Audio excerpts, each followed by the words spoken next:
الحمد لله وكفى والسلام على عباده الذين اصطفى أما بعد فأعوذ بالله من الشيطان الرجيم بسم الله الرحمن الرحيم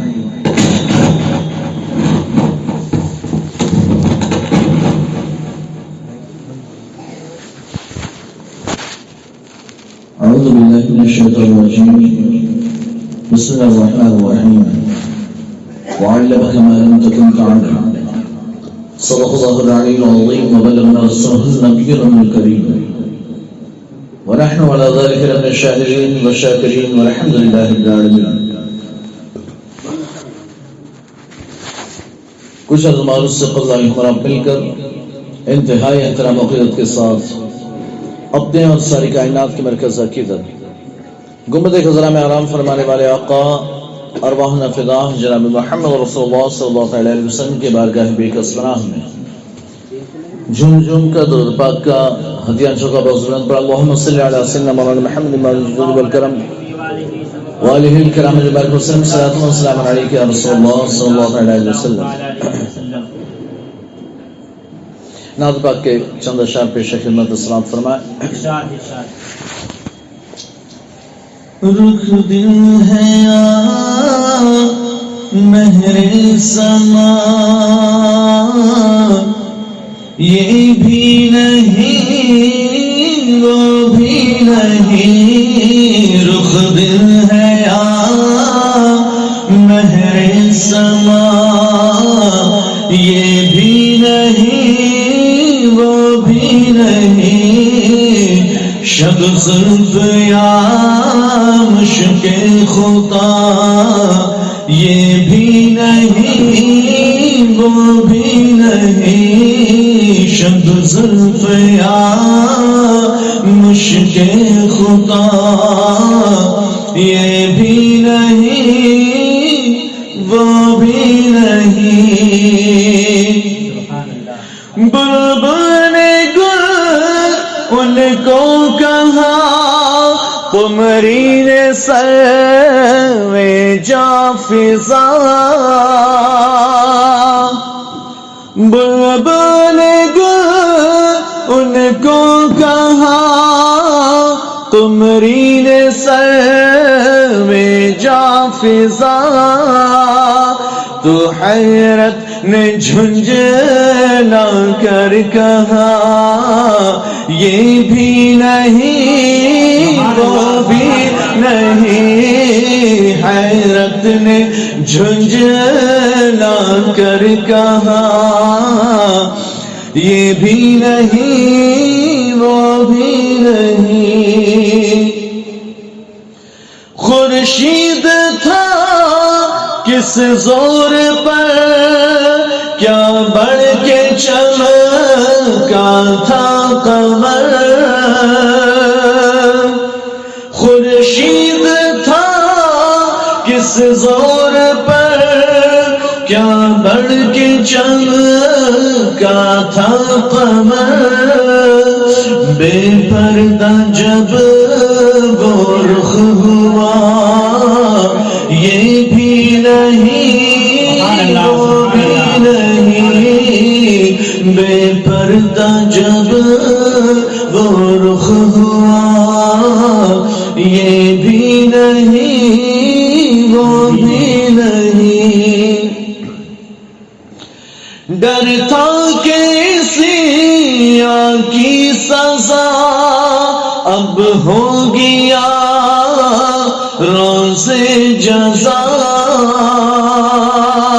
ڈر تھا کہ عصیان کی سزا اب ہو گیا روز جزا. تو دی ان کی رحمت نے صدا یہ بھی نہیں دی ان کی رحمت نے صدا یہ بھی نہیں وہ بھی نہیں. کیا بات ہے کیا بات ہے. سبحان اللہ سبحان اللہ. درود پاک پڑھیں صلی اللہ علیہ وسلم. صلاۃ و سلام علیک یا رسول اللہ صلی اللہ تعالی علیہ وسلم. ایک بار اور درود پڑھیں صلی اللہ علیہ وآلہ صلی اللہ علیہ وسلم. صلاۃ و سلام صلی اللہ علیہ وسلم. آج کی ہماری محفل ہر کوئی جانتا ہے کہ محفل میلاد مصطفیٰ صلی اللہ علیہ وسلم کے عنوان سے موسوم ہے، اور ہم نے پورا مہینہ بہت سی محفلیں کی، تقریریں بھی کی اور نعت و مناقب کی میلاد کی محفلیں بھی ہوئی. جب بھی ماہ ربیع النور ہمارے درمیان جلواگر ہوتا ہے، یہ روشنیوں کا جھلملانا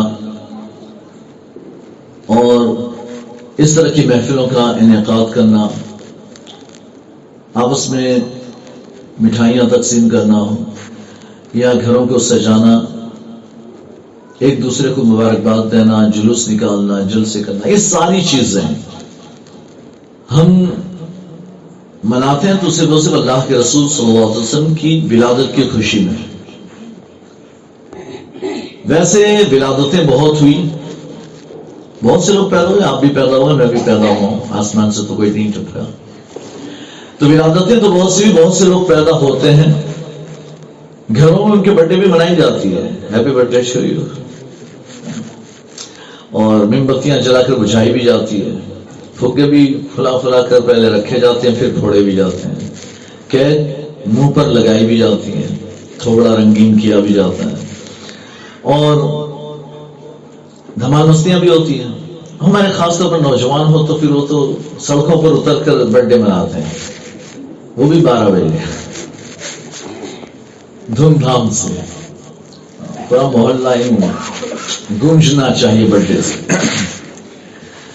دیکھیں اسلام کی تعلیمات میں اگر آپ دیکھیں تو ولادت منانے میں کوئی خرابی نہیں ہے. نام دے دیا برتھ ڈے، کہہ دو ولادت، یوم ولادت یا برتھ ڈے ایک ہی بات ہے. منانے میں کوئی حرج نہیں ہے اگر سیدھے سادے انداز میں منائی جائے، اس لیے کہ برتھ ڈے یا یوم ولادت جو منایا جاتا ہے وہ اللہ کی اس نعمت کی خوشی میں جو اللہ نے ہمیں عطا فرمائی اولاد کی شکل میں. تو ماں باپ منائیں ٹھیک ہے، دوست بھی بنانا شروع کر دیتے ہیں، تو پیدا ہوا بڑی خوشی ہوئی.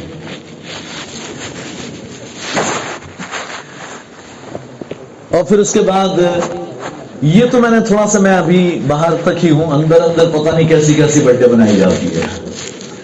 تو شریعت نے اجازت دی ہے، خوشی منانے میں کوئی حرج نہیں ہے. اللہ کی نعمت پر آپ شکریہ ادا کریں، اللہ کا شکر بجا لائیں. تو آپ نے کچھ مٹھائی منگا لی، کیک بھی چلے گا، لو کیک منگا کر آپ نے فاتحہ دی، فاتحہ نہیں بھی دیا تو ایسے ہی کھا لیا، خوشی ہے نا، کوئی مسئلہ نہیں. لیکن اگر فاتحہ دلا دیا تو اور اچھی بات ہے. ہم تو نسبتوں والے ہیں، جہاں کوئی نسبت حاصل ہو جائے تو برکت ہی برکت ہے. تو پھر اگر کیک آئی ہے تو کیوں نہ کچھ فاتحہ ہو ہی جائے، اور فاتحہ دے کر بچے کے حق میں، اس کی عمر کے لیے، اس کے علم کے لیے، اس کی زندگی کے لیے ہم دعائیں کر دیں، اچھی بات ہے. اور پھر گھر والے آپس میں مٹھائی کھا لیں، آپس میں کیک کھا لیں، دوست احباب کو بھی کھلا دیں، صدقے کا ثواب بھی مل جائے گا، اچھی بات ہے. تو اس میں تو کوئی حرج ہے ہی نہیں. لیکن اب موم بتیاں جلا کر بجھانا یہ کیا، یعنی کوئی سمجھ میں آنے والی بات نہیں. اس کو کیوں بجھایا جاتا ہے؟ یہ بتانا چاہتے ہو کہ بھئی تو پیدا ہوا تو اندھیرا ہی اندھیرا ہو گیا، نور بجھ گیا، روشنی اڑ گئی، یہ جتانا چاہتے ہو، ہے نا؟ یعنی یہ بتانا چاہتے کہ بیٹا یہ دیکھ، نور جل رہا تھا، روشنی تھی، پورے دنیا میں روشنی روشنی تھی، ایک تو پیدا ہو نا، روشنی گئی. تو ایسا تو نہیں ہے نا. تو ہم کو موم بتیاں جلا کر بجھانے کی کیا ضرورت ہے؟ پہلے تو جلانے کی کیا ضرورت، لائٹیں ہیں. لائٹ نہ ہوتی تو میں کہتا ٹھیک ہے یار موم بتی جلا لو تاکہ اندھیرے میں کچھ ادھر ادھر نہ ہو جائے. لیکن وہ تو ہے ہی نہیں مسئلہ، لائٹیں ہیں تو پھر موم بتی جلانے کی ضرورت ہے، وہ بھی کیمپ کے اوپر رکھ کر، تو اس کی کوئی ضرورت نہیں. اور پھگے پھلا کر گال دب گئے تھے اور اس کو پھوڑے جا رہا ہے بندہ، کیا ضرورت؟ ایک مال ویسٹ کرنا ہے بس، دل کو خوشی میں پھگے پھوڑے، تھوڑی سی دھمال مستی ہوگی بس، اور اس کے علاوہ کوئی زائد نہیں. مال بیکار کیا، برباد کیا. تو بہرحال ولادت بہت ہوتی ہے، منائی بھی جاتی ہے، لیکن دنیا میں آج تک کوئی ایسی ولادت نہیں جیسے میرے اللہ کے رسول کی ولادت ہے۔ آج تک ایسی ولادتیں نہ کسی انسان کی، نہ کسی عام انسان کی، ہماری تمہاری بھی نہیں، نہ انبیاء و مرسلین کی، کسی نبی و رسول کی بھی ولادت ایسی نہیں جیسی میرے آقا کی ولادت ہے۔ تو ظاہر سی بات ہے جب ایسی عظیم الشان ولادت ہوگی تو پھر مومنوں کا حق ہے کہ وہ اسے منائیں۔ آلتو فالتو مناتے ہیں تو آقا کی کیوں نہ منائیں؟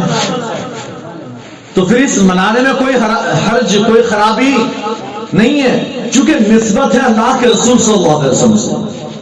اور پھر یہ کہ ہم تو وہ دیوانے ہیں، ہم اہل سنت والجماعت، ہم تو وہ لوگ ہیں، ہم دن ہی نہیں دیکھتے۔ کچھ لوگوں نے فتوے لگائے یہ 12 ربیع الاول کو ہی منانا شرک ہے، بدعت ہے، بدعت ہے۔ پہلی بات تو شرک ہو ہی نہیں سکتا کہ پیدا ہونا مناؤ، تو اللہ تو پیدا ہونے سے پاک، وہ تو پاک ہے اللہ پیدا ہونے سے۔ تو رسول کی ولادت منا کر ہم نے بتا دیا کہ یہ خدا نہیں ہے، جو پیدا ہو وہ خدا نہیں، اور جو خدا ہو وہ پیدا نہیں ہو سکتا۔ تو شرک کا وہی خاتمہ رہ گیا۔ بدعت تو علامہ فضل حق اور فضل رحمان گنج مراد آبادی، عالم شریعت و طریقت، بڑے پائے کے بزرگ گزرے ہیں، اور ہمارے کچھ لوگ بھی ہیں یہاں پر جن کے پیران یعنی کہ پیروں میں شامل ہیں۔ تو حضرت فضل رحمان مراد آبادی رحمۃ اللہ تعالیٰ، آپ کی بارگاہ میں جو ہے ایک بندہ، ایک مولوی آ گیا، چونکہ وہ بدعتی خرافاتی مانتا تھا ہم لوگوں کو، اہل سنت و جماعت کو، تو آ کر کود کر جو ہے نا سلام نہ مسافہ بیٹھ گیا، دانت نکال کر شروع کہ یہ بتائیں آپ میلاد مناتے ہو؟ کیا مناتے ہیں؟ یہ روشنیاں کرتے ہو، یہ کرتے ہو، یہ جائز نہیں، یہ بدعت ہے، خرافات ہے، وہ بدعت بدعت بدعت۔ اچھا یہ بتا میلاد میں کیا کیا جاتا ہے؟ گانے بجائے جاتے ہیں؟ کیا نہیں؟ ڈانس کیا جاتا ہے؟ نہ۔ کفریات بکے جاتے ہیں؟ کیا نہیں؟ ڈھول تاشے ہوتے ہیں؟ کیا نہیں؟ تو کیا ہوتا ہے؟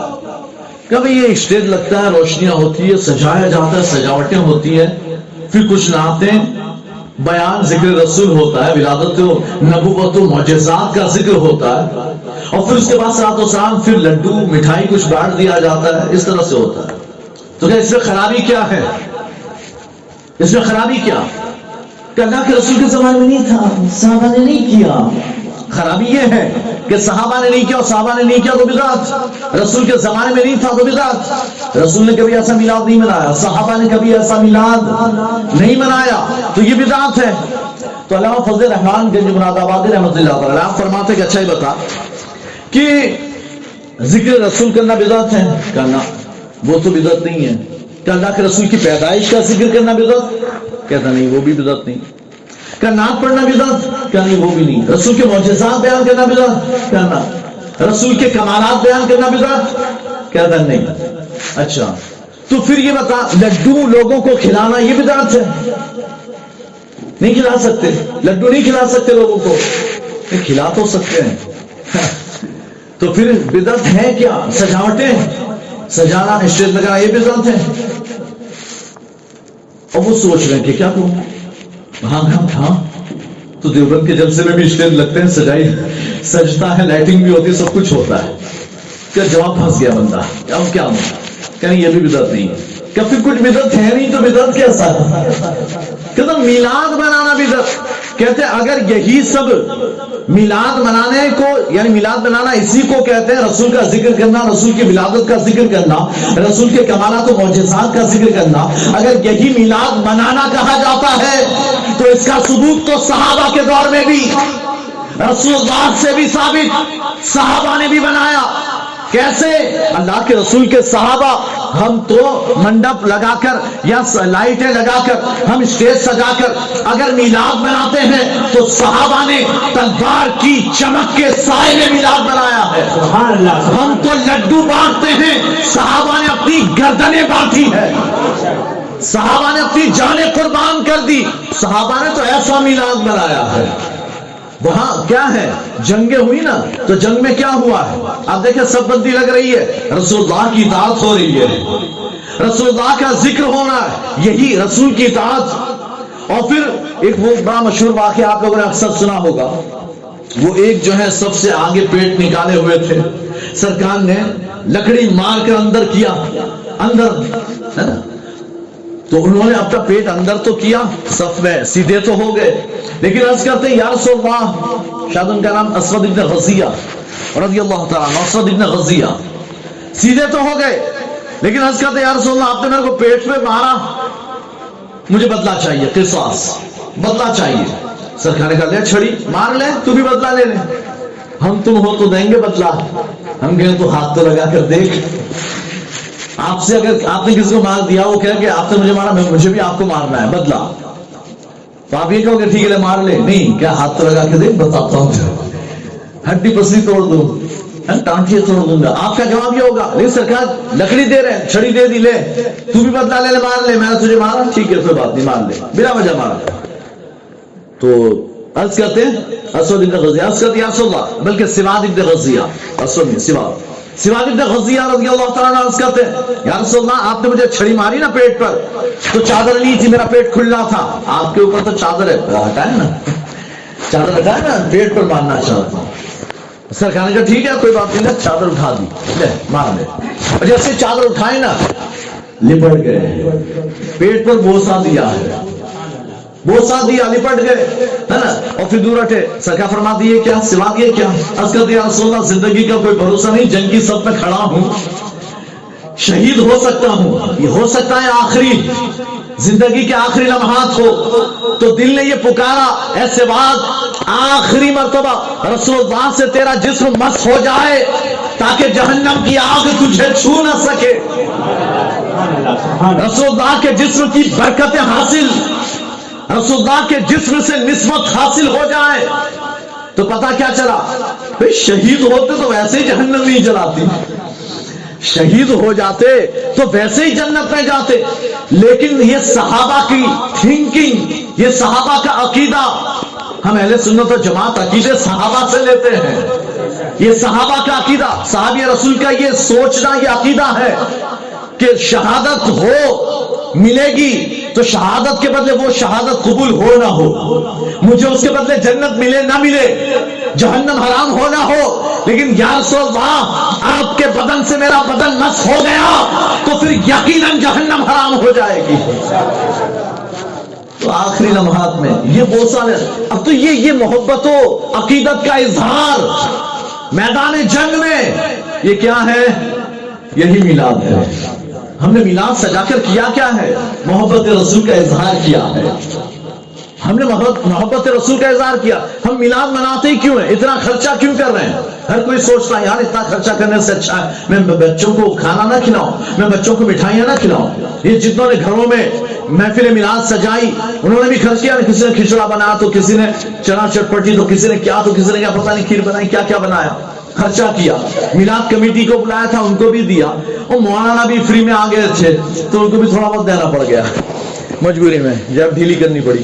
تو اب یعنی کہنے کی بات یہ کہ یہ سارے خرچے کیے بندے نے، پھر چائے بھی پلائی، اتنے سارے 30-35 لوگ آئے تھے، سب کو چائے بھی پلائی، سب کو نیاز بھی کھلائی، تو اتنا خرچہ سوچتا نا یار اتنا خرچہ ایک دن میں کر دوں، اتنا تو یار پورے مہینے کا چل جائے گا راشن، اور اتنے میں اگر مہینے کا گھر کا چل جائے گا تو باقی جو بچے گا بینک میں بیلنس ہوگا، بچوں کو آگے چل کر کام آئے گا۔ سوچا کسی نے نہیں سوچا، کیوں نہیں سوچا؟ محبت کی بات تھی، عقیدت رسول کی بات تھی، محبت رسول کی بات تھی۔ تو پھر بندہ جھوم اٹھا، ارے یہ روپیہ پیسہ کیا چیز ہے نا، دل تو کرتا ہم سارا گھر بار لٹا دیں، یہ جو کچھ کر رہے ہیں وہ تو بہت کم ہے، بہت تھوڑا ہے۔ تو یہ محبت کا اظہار تھا جو ہم نے کیا رسول کی ولادت کی خوشی میں، اور کیوں نہ کریں؟ یقیناً اللہ کے رسول نہ پیدا ہوتے وقت ہمیں بھولے ہیں، اور نہ ہی پوری زندگی ہمیں بھولے، اور نہ ہی آخری لمحات میں ہمیں بھولے، تو پھر ہم امت مصطفیٰ اپنے آقا کو کیسے بھول جائیں؟ سبحان اللہ۔ تو ہم یاد کرتے ہیں رسول کا ذکر، تو رسول کی ولادت یہ سب سے انوکھی، سب سے نرالی ولادت ہے۔ کسی کی ولادت، کسی کی پیدائش پر اتنا اہتمام نہیں کیا گیا، اتنا خصوصی اہتمام، اتنی عظمت و شان اور اتنا زیادہ یعنی کہ اہتمام نہیں ہوا. اب دیکھیں اللہ تبارک و تعالیٰ نے کسی نبی کی ولادت کے موقع پر آسمان کے ستاروں کو زمین کے قریب نہیں کیا.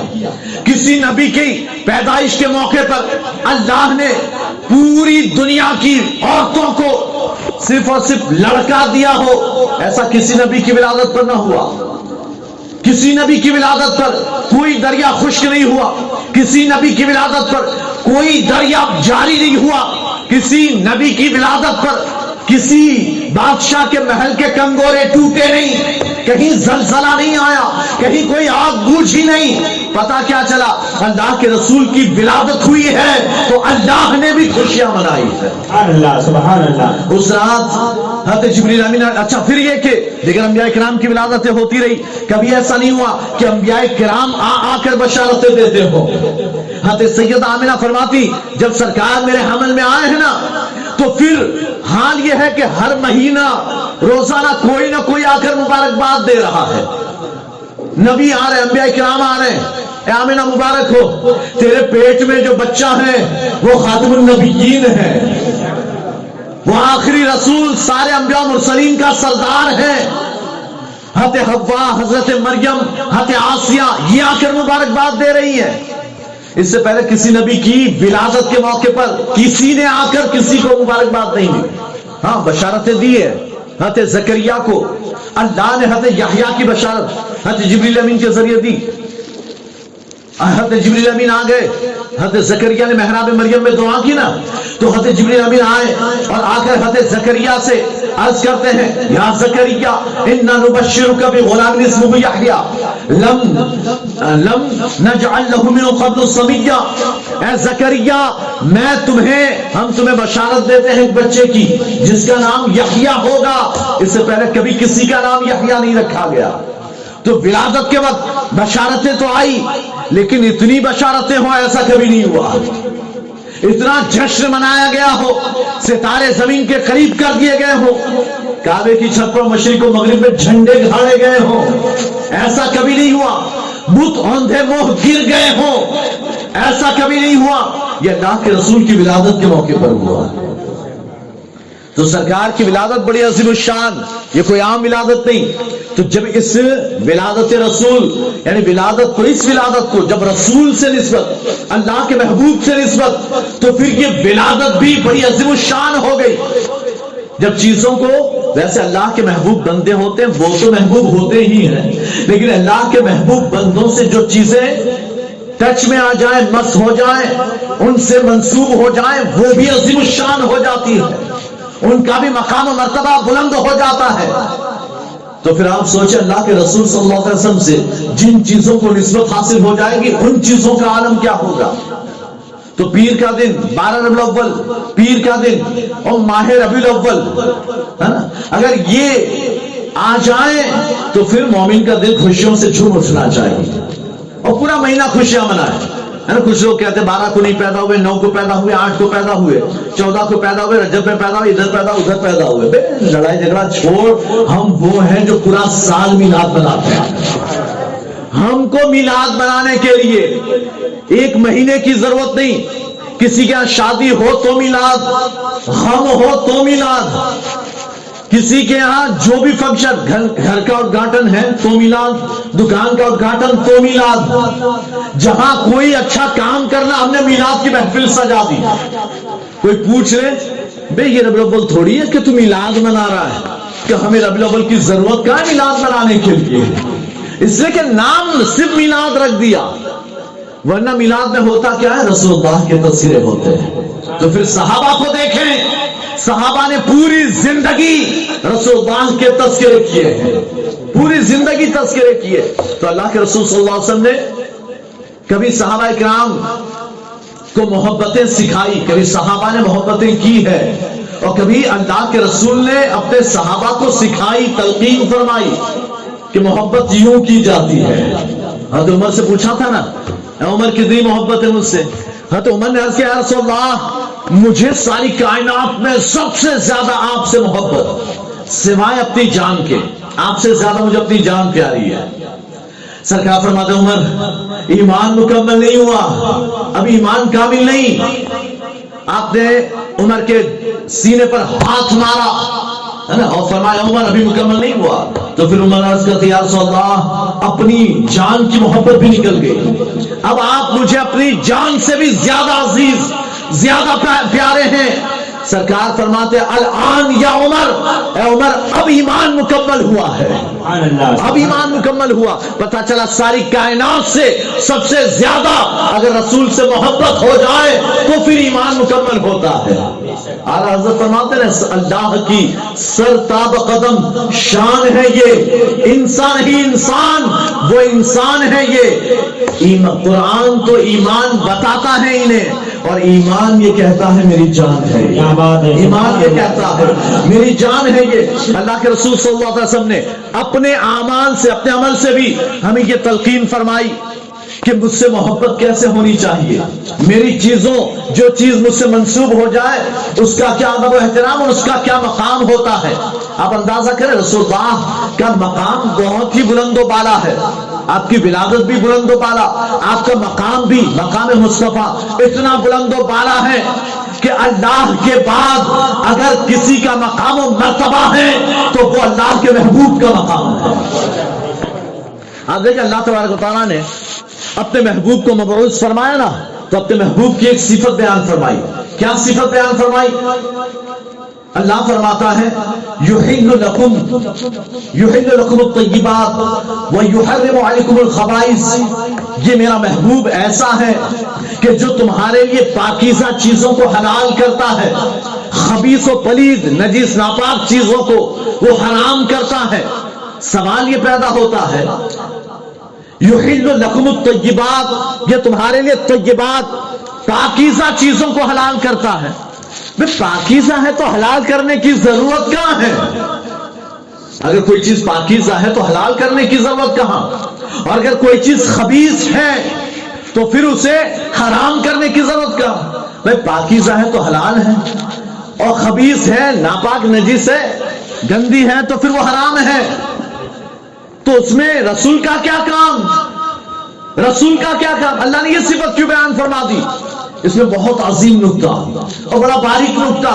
گویا کہ رب ارشاد فرماتا ہے پاکیزہ وہ چیز اپنی ذات میں چاہے لاکھ پاکیزہ ہو جائے، لیکن جب تک رسول اللہ کی زبان سے وہ حلال نہ ہو وہ حلال نہیں ہو سکتی ہے.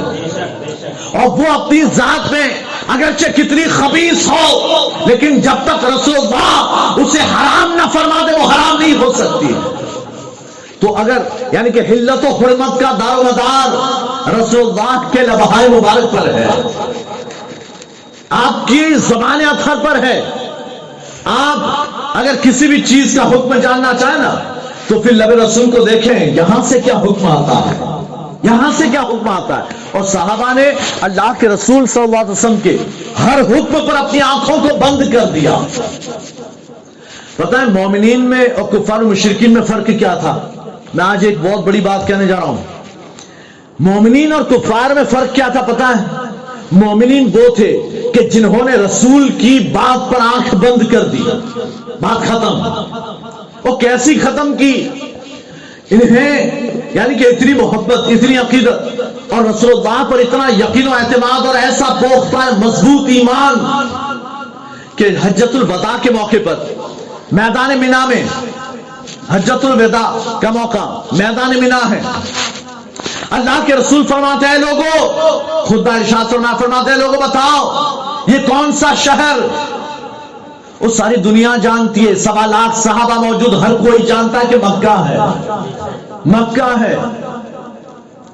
لیکن ہر کسی کی زبان پر یہ ہے اللہ و رسول عالم، اللہ اس کا رسول بہتر جانے، ہم کو کیا پتا کہ کون سا شہر. یہ پیدا ہوئے تب سے ان کو پتا تھا کہ مکہ ہے، یہ شہر مکہ ہے، لیکن پھر بھی جواب یہ کہ اللہ اس کا رسول بہتر جانتے، ہم کو نہیں پتا. محبوب بات فرمائے نا کہ کیا ہے، کون سا شہر ہے، ہم نہیں کہتے. حالانکہ نکتے کی بات یہ کہ اللہ نے قرآن میں فرمایا تھا ان اول بیت وضع للناس ببکہ، پہلا وہ گھر، پہلا وہ اللہ کا گھر جو عبادت، لوگوں کی عبادت کے لیے بنایا گیا وہ مکہ میں ہے، ببکہ، وہ مکہ میں ہے. اللہ نے قرآن میں مکہ کہہ دیا اس شہر مبارک کو، تو صحابہ کو پھر کیا کنفیوژن ہے؟ کہہ دیتے یا رسول اللہ مکہ ہے، اللہ نے قرآن میں فرمایا اس سے مکہ. لیکن پھر بھی صحابہ خاموش، اللہ اور رسول بہتر جانتے. کیوں؟ اس سے کہ صحابہ کا عقیدہ کیا تھا. ابھی تو بات ہی ختم نہیں ہوتی. سرکار فرماتا اچھا بتاؤ یہ کون سا دن ہے؟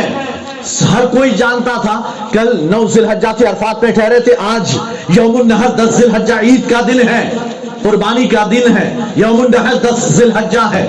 لیکن اس کے باوجود بھی صحابہ عرض کرتے اللہ اور اس کے رسول بہتر جانتے، ہم کو نہیں پتا کون سا دن، ہمیں نہیں پتا. صحابہ سے نا بعد میں صحابہ نے بڑی پیاری وضاحت فرمایا. ہم نے کیوں کہا اللہ رسول عالم، اللہ اس کا رسول بہتر جانتا. بخاری مسلم دونوں کی متفق علیہ حدیث. کہتے صحابہ نے جواب نہیں دیا. وہ خود کہتے ہم نے کیوں جواب نہیں دیا؟ کہتے اس لیے کہ ہمیں لگا ہو سکتا ہے اللہ کے رسول اس کا نام بدل کر کچھ اور رکھ دے، اور جو سرکار کی زبان سے نکلے ہم تو وہی مانیں گے.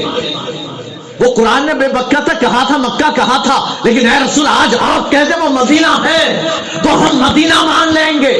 اس سے کیا قرآن ہی نے ہم کو سکھایا لا ينطق عن الهوى ان هو الا وحی یوحی. میرا محبوب اپنی جانب سے اپنی خواہشات سے کچھ نہیں کہتا، یہ جو کہتا ہے وحی الہی ہوتی ہے. نعرے تکبیر، نعرے رسالت، جشن عید میلاد النبی، علمائے اہل سنت، نعرے تکبیر، نعرے رسالت. تو اگر قرآن نے مکہ کہا ہے تو قرآن ہی اللہ تبارک و تعالیٰ ہی اپنے محبوب کی زبان سے اس کا نام بدل دے گا. محبوب آپ کہتے ہیں مدینہ ہے تو آج سے ہم اسے مدینہ کہیں گے. آپ کہیں طائف ہے آج سے ہم اسے طائف کہیں گے. یا رسول اللہ آپ اس کا جو نام رکھ دیں گے ہم اس سے پکارنے کے لیے تیار ہیں. یا رسول اللہ 10 ذی الحجہ یوم النحر ہم جانتے ہیں، لیکن یا رسول اللہ آپ کہہ دیجئے نا کہ آج تو پہلی محرم ہے، آج تو 10 ربیع الاول ہے، ہم وہی ماننے کے لیے تیار ہیں. یا رسول اللہ آپ نے ہم سے پوچھا کہ یہ کون سا دن ہے، آپ جو کہیں وہ ماننے کے لیے تیار ہیں. آپ نے فرمایا کون سا مہینہ، پوری دنیا سارے عرب جانتے ہیں کہ یہ ذی الحجہ. ارے ذی الحجہ نہ ہوتا تو حج کرنے آئے کیوں؟ حج کرنے آئے کیوں؟ یہ حج یہ بات کی نشانی اور دلالت ہے ہم حج کرنے آتے ہیں ذی الحجہ میں، تو پھر یہ ذی الحجہ ہی ہونا ہے. لیکن یا رسول اللہ آپ فرماتے ہیں کہ محرم کا مہینہ، شوال و ذی قعدہ کا مہینہ، ہم وہی مہینہ ماننے کے لیے تیار ہیں.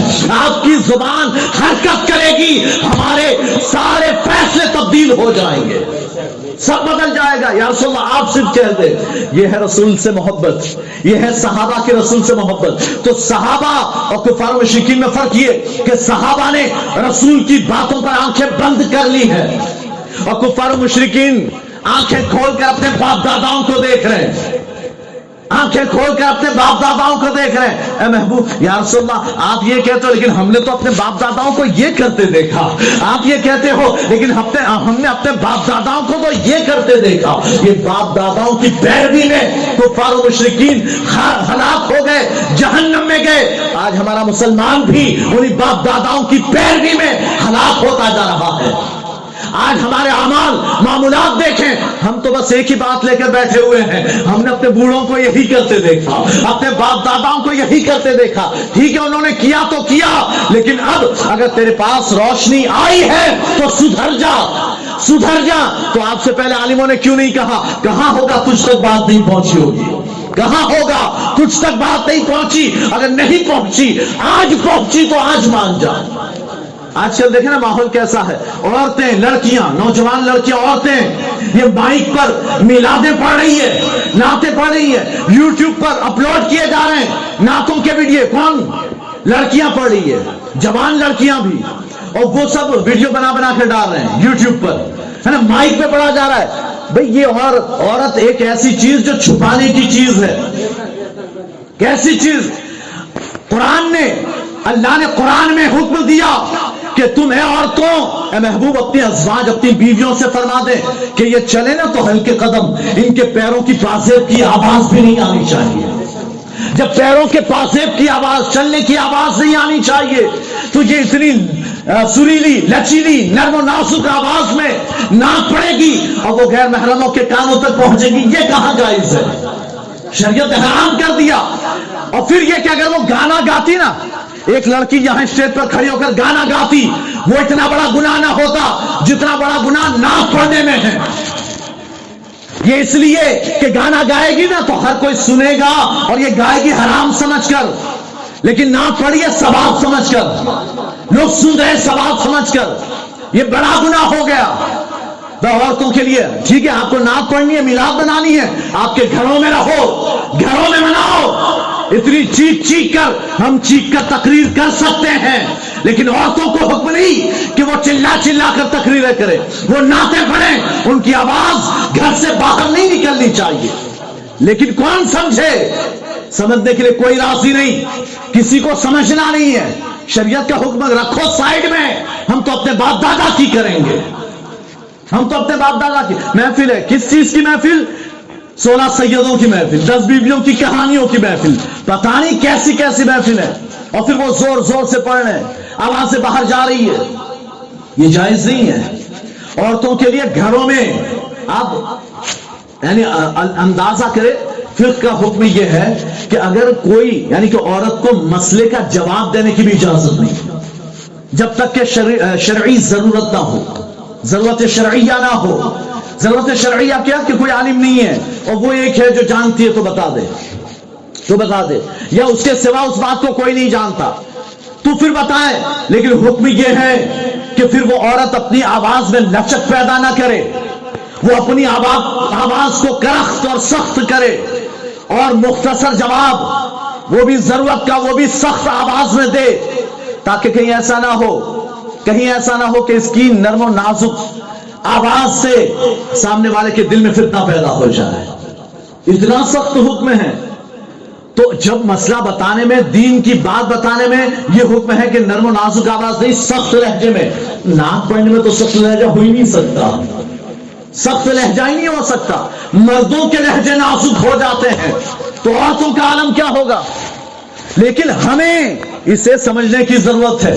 تو بہرحال یہ ایک فرق کہ ہم اپنے باپ داداؤں کو لے کر بیٹھے رہے، ہاں اگر وہ اچھی بات ہے نا تو ٹھیک ہے، بیٹھو، باپ دادا کرتے آئے اور وہی کام آپ بھی کر رہے ہیں، اور اگر وہ اچھا کام شریعت نے منع نہیں کیا تو کرتے جاؤ، کرتے رہو، اچھی بات۔ لیکن اگر شریعت نے روکا ہے اور پھر بھی کرتے ہو تو پھر بچو، سنبھلو اور سوچو کہ تم بھی انہی جیسا کام کر رہے ہو جو عرب کے کفار مکہ، کفار مشرکین کر رہے تھے۔ ان کا بھی یہی حال تھا، وہ ایک ہی جواب دیتے تھے، حضور دعوت دیتے ایک ہی جواب۔ ہمارے باپ داداؤں کو ہم نے اسی پر پایا، ہم نے اسی کام کرتے ہوئے پایا، تو ہم تو یہی کریں گے، تم کو جو کرنا ہو کرو، ہم تو یہی کریں گے۔ اللہ کے رسول، اللہ نے قرآن میں فرمایا کہ تمہارے باپ دادا بہت زیادہ گمراہ نہیں تھے، وہ بے عقل نہیں تھے، ان کے پاس بالکل بھی عقل نہیں تھے، وہ گمراہ تھے، ہدایت نہیں تھی ان کے پاس، پھر بھی انہی کی پیروی کرو گے، پھر بھی انہی کی مانو گے۔ اللہ نے ان کا رد فرمایا۔ آج ہمیں ضرورت ہے کہ ہم بھی باپ داداؤں کی باتوں پر عمل کریں، لیکن ان باتوں پر ہے نا جو شریعت نے جائز قرار دی ہو۔ شادیوں میں بھی یہ ہاتھ میں پتہ نہیں کیا کیا باندھ دیتے ہیں، ہے نا، وہ یعنی کہ مہندی رکھنا تو ضروری، کیوں نہیں؟ پورے ہاتھ میں نہیں تو ایک انگلی میں صحیح، لیکن رکھنا تو پڑے گا، اس لیے کہ بوڑھیاں اس کے سر پر بیٹھی ہوئی ہے، نہیں یہ تو کرنا ہمارے خاندان میں چلا آ رہا ہے۔ میں چھوڑ خاندان کو، دیکھ شریعت کیا کہتی ہے۔ یہ مہندی عورتوں کا کام ہے، مردوں کا کام نہیں ہے۔ بہرحال تو کہنے کی بات ہے کہ صحابہ نے رسول سے محبت کی تو پھر آنکھیں بند کر لی ہے رسول پر، اے محبوب بس آپ جو فرما دے بس وہی ہے، باقی اور کچھ نہیں، اور کچھ نہیں ہے۔ اللہ کے رسول صلی اللہ علیہ وسلم سے ایسی محبت، تو اب جب سرکار سے اتنی محبت ہے نا تو سرکار سے جو منسوب چیزیں ہیں ان سے بھی صحابہ نے محبت کی ہے، ان سے بھی محبت کی۔ اور کیسے محبت کی؟ اللہ کے رسول صلی اللہ علیہ وسلم سے جو چیز مس ہو جاتی، منسوب ہو جاتی، صحابہ اسے سنبھال کر رکھ لیتے۔ ایک خاتون تھی، انصاری خاتون، اللہ کے رسول صلی اللہ علیہ وسلم، ام مالک ان کا نام ہے، ام مالک، انہیں اللہ کے رسول صلی اللہ علیہ وسلم ان کے پاس ایک کپا تھا، کپا یعنی کہ ایک ایسا برتن تھا جس میں وہ گھی رکھتی تھی، تو وہ گھی کا برتن یعنی چمڑے کا تھا۔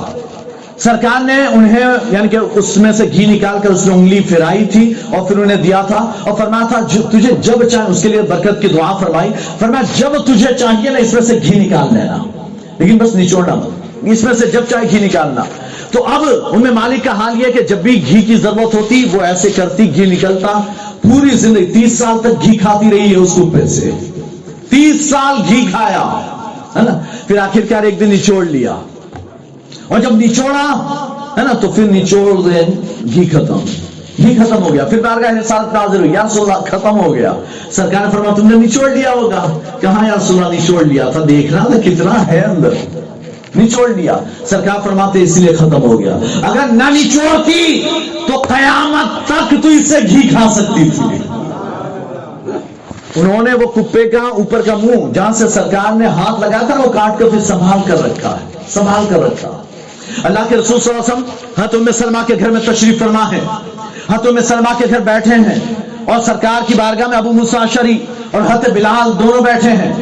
حضرت ابو موسیٰ اشعری اور حضرت بلال, سرکار نے فرمایا پانی کا پیالہ لاؤ. پانی کا پیالہ لایا گیا تو سرکار نے اس میں ہاتھ دھویا, پھر اس میں پانی لے کر اسی میں کلی فرمائی اور پھر ابو موسیٰ اشعری کو دیا. ابو موسیٰ اشعری لو اس میں سے تھوڑا پیو, تھوڑا بلال کو پلاؤ, تھوڑا اپنے بدن پر مل لو, دونوں پی بھی لو. یہ بھی بخاری شریف کی روایت, دونوں پی بھی لو اور دونوں اسے اپنے سر پر اپنے بدن پر مل بھی لو. پتا چلا سرکار سکھا رہے ہیں تمہارا جھوٹا ہاتھ کا کلی کا پانی اس کو پینا نہیں, اس کو بدن اور سر پر ملنا نہیں ہے. ہاں لیکن جو اللہ کا محبوب ہو پھر اس کے کلی والے پانی کی بات الگ ہو جاتی ہے. تو سکھا رہے ہیں لو پیو بھی اور پینے کے ساتھ ساتھ اپنے سر و بدن پر مل بھی لو. اب حضرت ابو موسیٰ اشعری نے پیا بھی, بلال نے بھی پیا اور تھوڑا تھوڑا. تو ادھر سے ام سلمہ پردے میں بیٹھی تھی, وہاں سے آواز لگائی کہ اپنی ماں کے لیے بھی تھوڑا رہنے دینا, اپنی ماں کے لیے بھی تھوڑا رہنے دینا. انہوں نے تھوڑا بچایا, بڑھا دیا. ام سلمہ نے بھی اس سے فیض حاصل کیا. تو گویا سرکار نے خود یہ عمل کر کے بتا دیا. ایک عورت آئی بارگاہ رسالت میں حاضر ہوئی ہے اور حاضر ہو کر عرض کرتی یا رسول اللہ صلی اللہ علیہ وسلم, میرا یہ بیٹا جو ہے نا وہ ہمیں یعنی گونگا ہے, بول نہیں سکتا, یا رسول اللہ کچھ آپ کر دیجئے. سرکار نے پانی کا پیالہ منگوایا, اس میں ہاتھ کو ایسے بھگا کر دھویا, پھر اس میں کلی فرمائی اور فرمایا تھوڑا اس کو پلا دو, تھوڑا اس پر ڈال دو, اس پر مل دو, اس کے بدن پر مل دو. وہ عورت حجۃ الوداع کے موقع پر آئی تھی, آخری حج تھا سرکار کا, اس کے بعد تو سرکار کی وفات ہو گئی ربیع الاول میں. حجۃ الوداع کے موقع پر آئی ہے, سرکار نے پیالے میں ہاتھ دھوئے, کلی فرمائی اور فرمایا اسے پلاؤ اور اس پر تھوڑا سا اس کے بدن پر مل دو. کہتے ہیں کہ اس عورت نے ایک پلا دیا اور پورے بدن پر مل دیا. دوسرے سال وہ آئی نا تو پھر وہ بیان کرتی تھی کہ میرا بچہ ایسا تھا, بالکل شفایاب ہو گیا. وہ پانی پلایا تو بالکل شفایاب ہو گیا.